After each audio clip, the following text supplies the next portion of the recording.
안녕하십니까. 요즘 고소득자분들 사이에서 가족법인이라는 말이 많이 들리죠. 단순히 세금을 좀 아끼는 차원을 넘어서 자산을 안전하게 다음 세대로 넘겨주는 아주 강력한 도구가 될 수 있는데요. 오늘 이 가족법인이 대체 무엇인지 그 모든 것을 하나하나 알기 쉽게 풀어드리겠습니다.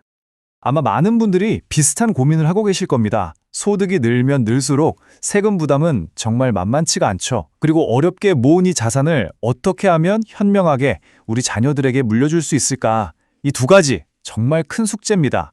여러분은 이 문제 어떻게 해결하고 계십니까?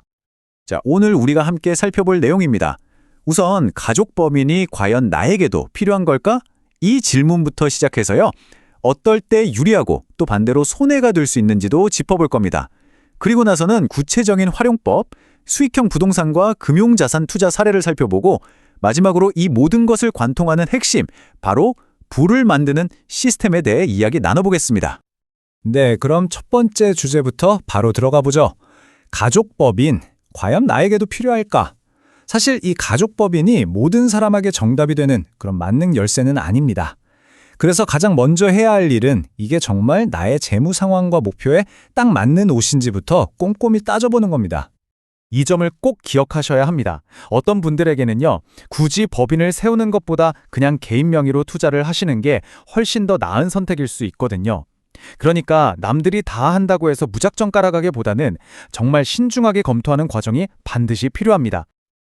자, 그렇다면 과연 어떤 분들이 이 가족법인의 혜택을 제대로 누릴 수 있을까요?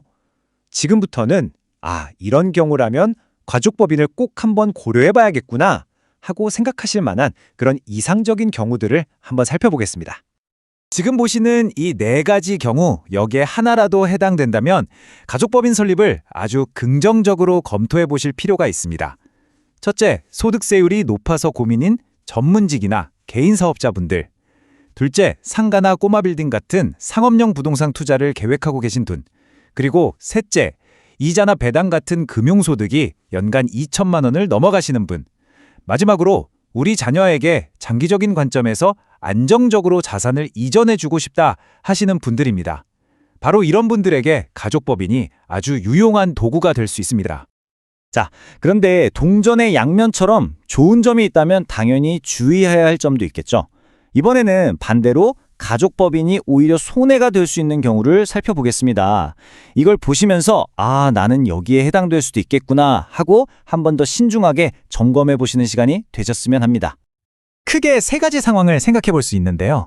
먼저 투자해서 번 돈을 바로바로 생활비로 써야 하는 경우, 그리고 투자 규모 자체가 아직 크지 않아서 법인을 유지하는 데 드는 이런저런 비용이 좀 부담스럽다 하는 경우입니다. 마지막으로 이게 아주 중요한데 주된 투자가 국내 상장 주식인 경우예요. 왜냐하면 개인은 대주주만 아니면 주식 팔아서 남긴 차익에 대해서 세금이 없잖아요. 그런데 법인은 다릅니다. 법인은 아주 작은 수익이라도 전부 다 수입으로 잡혀서 법인세를 내야 하거든요. 이럴 땐 굳이 법인을 만들 이유가 없는 거죠. 자, 여기까지 들어보시고 나에게는 가족법인이 유리할 수 있겠구나 하고 판단이 서셨다면 이제부터는 구체적인 활용법을 알아봐야겠죠. 가장 대표적인 사례, 바로 수익형 부동산에 투자하는 방법부터 자세히 들여다보겠습니다. 부동산을 취득하는 과정은 크게 세 단계로 볼 수 있습니다. 첫 번째 단계는 부모님이 가진 자금을 법인에 빌려주는 겁니다. 이걸 회계 용어로 가수금이라고 하는데요. 어렵게 생각하실 것 없이 그냥 법인이 대표에게 잠시 빌린 돈 정도로 이해하시면 됩니다. 자, 이렇게 초기 자본이 마련되면 두 번째 단계, 이걸 종잣돈 삼아서 사업자 대출을 최대한 활용하는 겁니다. 그리고 마지막 세 번째 단계에서 이 자금으로 법인 명의의 상가나 꼬마 빌딩 같은 부동산을 취득하는 거죠. 예시를 들어보면 훨씬 더 와닿으실 겁니다. 가령 6억 원짜리 상가를 샀다고 가정해보죠. 월세로 연간 2,400만 원의 수입이 들어오고 대출 이자나 세금 같은 지출 1,400만 원을 뺐더니 실질 순수익이 딱 1,000만 원이 남았습니다. 자, 이때 개인이었다면 다른 소득과 합산돼서 높은 세율을 적용받을 수 있지만 법인은 어떻습니까? 순수익 1,000만 원에 대해 법인세는 약 9%, 그러니까 고작 90만 원 정도만 내면 되는 겁니다. 나머지 910만 원은 고스란히 법인 안에 남아서 재투자를 하거나 나중에 주주인 자녀에게 배당을 해줄 수 있는 아주 소중한 자산이 되는 거죠. 가족법인의 활용법이 비단 부동산에만 국한되는 건 아닙니다. 금융자산을 투자하고 관리하는 데에도 아주 효과적인데요. 자, 두 번째 활용법도 함께 보시죠. 자, 이 그래프를 한번 보시죠. 이 차이가 정말 엄청납니다. 개인의 경우 금융소득이 2천만 원을 넘어가면 다른 소득과 합쳐져서 최고 45%까지 세율이 올라갈 수 있습니다.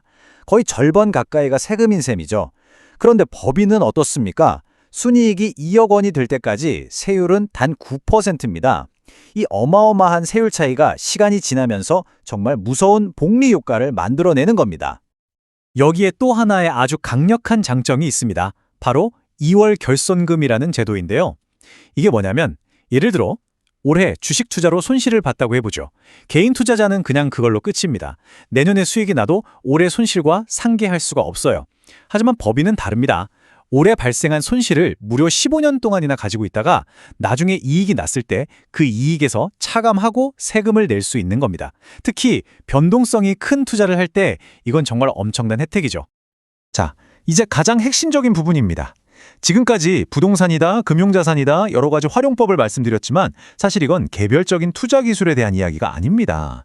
더 중요한 건 이 모든 것을 아우르는 부의 시스템을 만드는 것, 바로 그겁니다. 이런 말이 있죠. 물고기를 잡아주지 말고 물고기 잡는 법을 알려줘라. 가족법인은 여기서 한 걸음 더 나아갑니다.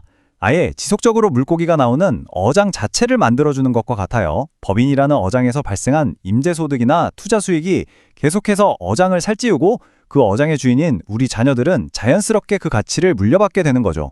이것이 바로 단순한 증여를 넘어서는 진정한 의미의 자산 승계 시스템이라고 할 수 있습니다. 결국 오늘 이야기의 핵심은 이것입니다. 가족법인은 단지 세금을 줄이는 기술이 아닙니다. 우리 가족의 부가 스스로 성장하고 또 자연스럽게 다음 세대로 흘러가게 만드는 하나의 시스템을 설계하는 일입니다. 마지막으로 한번 여쭤보고 싶습니다. 여러분은 여러분 가족의 미래를 위해서 어떤 부를 만드는 시스템을 만들고 계십니까? 이 질문을 화두로 남기면서 오늘 설명은 여기서 모두 마치겠습니다. 감사합니다.